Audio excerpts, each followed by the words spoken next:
అండి, నమస్తే. నేను మీ అను. అందరూ బాగున్నారా?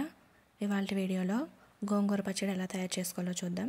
ముందుగా స్టవ్ ఆన్ చేసుకుని మూకుట్లో నూనె వేసుకుని వేడైన తర్వాత ఇలా శుభ్రంగా కడుక్కున్న గోంగూర ఆకుల్ని వేసుకుని వేయించుకోవాలి. ఇలా వేగుతున్న కొద్ది ఇలా గుజ్జుగా మెత్తగా అయిన తర్వాత స్టవ్ ఆఫ్ చేసుకోవాలి. తర్వాత మనం కారం కోసం ధనియాలు, జీలకర్ర, అలాగే మెంతులు, ఎండుమిరపకాయలు మీ కారం బట్టి చూసుకోండి. ఇలా నూనెలో ఒకదాని తర్వాత ఒకటి వేయించుకొని ఇలా చల్లారి పెట్టుకోవాలి. చల్లారిన తర్వాత మిక్సీ జార్లో వేసుకొని టేస్ట్కి తగ్గట్టు సాల్ట్ వేసుకొని మిక్సీ పట్టుకోవాలి. ఇలా మిక్సీ పట్టిన దాంట్లో మనం ముందుగా వేయించుకున్న గోంగూరను కూడా వేసి బరగ్గా మిక్సీ పట్టుకోవాలి.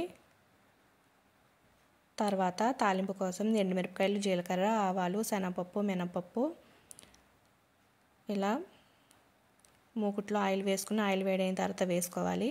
ఈ తాలింపు వేగిన తర్వాత ఇందులో కరివేపాకు అలాగే వెల్లుల్లిపాయలు వేసుకుని వేయించుకున్న తర్వాత మనం ముందుగా మిక్సీ పట్టుకున్న గోంగూర పేస్ట్ని ఇందులో వేసుకుని కలుపుకోవాలి.